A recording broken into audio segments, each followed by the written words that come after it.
ఈ నెల 25వ తారీఖు నాడు మరి మీ అందరికీ తెలుసు ఈ రాష్ట్ర రాజకీయాల్లో ఒక కొత్త వెలుగుగా కొత్త శక్తిగా మరి తెలంగాణ జాగృతి ఇన్ని రోజులు సంస్థగా ఉన్నటువంటి మేము ఒక పొలిటికల్ పార్టీగా మారి ప్రజల ముందుకు రాబోతూ ఉన్నాం. మరి ఈ సందర్భంలో మేము అందరినీ కూడా అప్పీల్ చేస్తూ ఉన్నాం.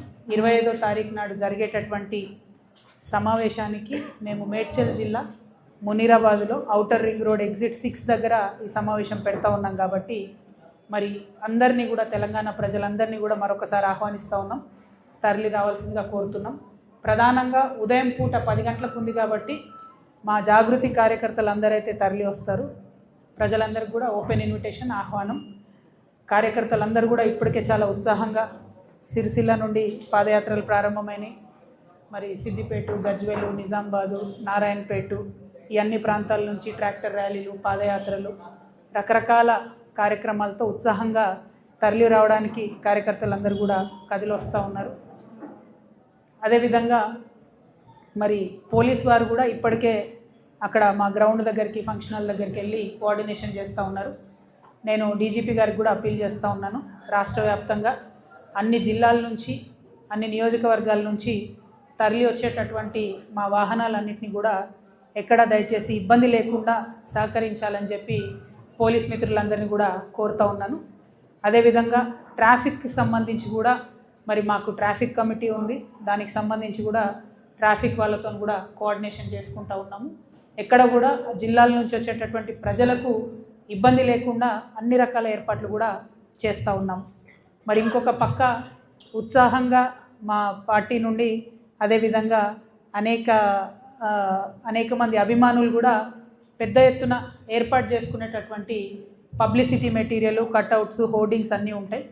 వాటిని కూడా దయచేసి జిహెచ్ఎంసీ వాళ్ళని మేము రిక్వెస్ట్ చేస్తూ ఉన్నాం. ఒక మంచి కొత్త రాజకీయ పరిణామం ఈ రాష్ట్రంలో జరగబోతూ ఉంది కాబట్టి మాకు కొంత స్పేస్ ఇవ్వండి. ఒక 5-6 డేస్ మమ్మల్ని డిస్టర్బ్ చేయకుండా మా పబ్లిసిటీ మెటీరియల్ ఉండేటట్టు చూడండి. అఫీషియల్గా కూడా మీకు ఇదివరకే లెటర్స్ ఇచ్చున్నాం, మళ్ళీ కూడా ఇస్తాం.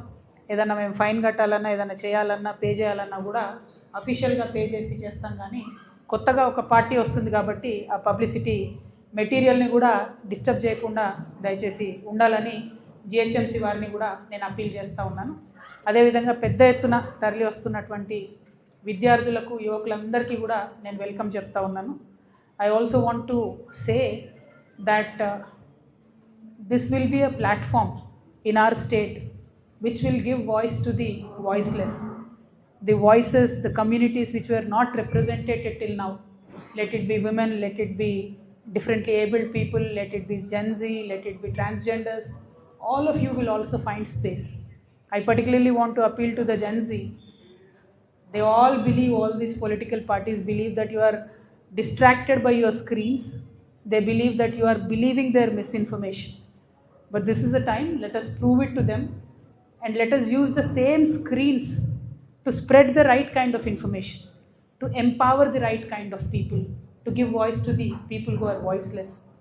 అదేవిధంగా మరి నేను రేపు ఆర్టీసీ సమ్మె చేస్తున్నటువంటి మా అన్నదమ్ములకి సంపూర్ణంగా తెలంగాణ జాగృతి నుండి మద్దతు ప్రకటిస్తూ ఉన్నాను.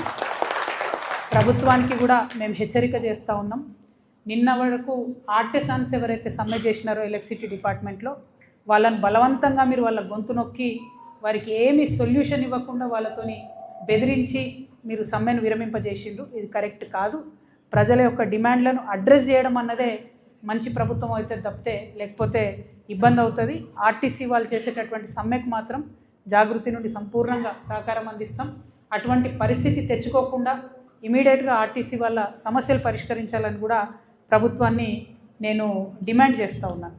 ఎట్ ద సేమ్ టైం మరి వాళ్ళ రాష్ట్రంలో ఒక పక్క ఆర్టీసీ సమ్మె, ఇంకొక పక్క నీటి ఎద్దడి, ఇంకొక పక్క పవర్ కట్స్, ఇంకొక పక్క ఫీ రియంబర్స్మెంట్ రాక ఆల్మోస్ట్ మొత్తం అకాడమిక్ ఇయర్ అయిపోయిన తర్వాత కూడా ఇబ్బంది పడుతున్నటువంటి ప్రజలు, ఇంకొక పక్క మక్కలు వచ్చినాయి, అవి కొనేటోడు దిక్కులేడు, కొనుగోలు కేంద్రాలు ఎక్కడ ఓపెన్ చేస్తలేరు, ఆడపిల్లలకి ఇస్తాన్న 2,500 రూపాయలు ఇంతవరకు దిక్కులేదు.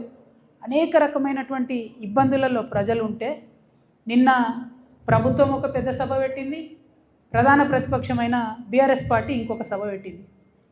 ఏం చేసిరు వీళ్ళిద్దరు సభలు పెట్టి అంటే, బీఆర్ఎస్ పార్టీ ఏమో ఉట్టి కథలు చెప్పింది, కాంగ్రెస్ పార్టీ ఏమో పిట్ట కథలు చెప్పింది. ప్రజల వ్యతలు ప్రజల కష్టాలు మాత్రం ఎవరు చెప్పలేదు. ఇక బీఆర్ఎస్ పార్టీ సభ అయితే జగిత్యాల్లో 75 సంవత్సరాల కురు వృద్ధుని రాజకీయ నాయకుడిని చేర్చుకొని, మరి ఈ సభతోని మీకే 25 సంవత్సరాలు తగ్గిపోయినాయి, మీరే నవయువకుడు, మీరే అద్భుతంగా రాజకీయం చేయాలని చెప్తే, మరి తెలంగాణలో ఉన్న యూత్ అంతా చచ్చిపోయినరా బతుకున్నారా, వాళ్ళ ఫ్యూచర్ ఏంది, వాళ్ళ కథ ఏంది నాకైతే అర్థమవుతుంది. అందుకే నేను ఇన్వైట్ చేస్తున్నా. నేను కొత్తగా పెట్టబోయే పార్టీలో యూత్కి మంచి అవకాశాలు ఉంటాయి కాబట్టి యంగ్ పార్టీగా ఉండేటటువంటి కొత్త చేంజ్ తీసుకొచ్చే పార్టీ వైపు ప్రజలు చూడాలని చెప్పి నేను రిక్వెస్ట్ చేస్తూ ఉన్నా.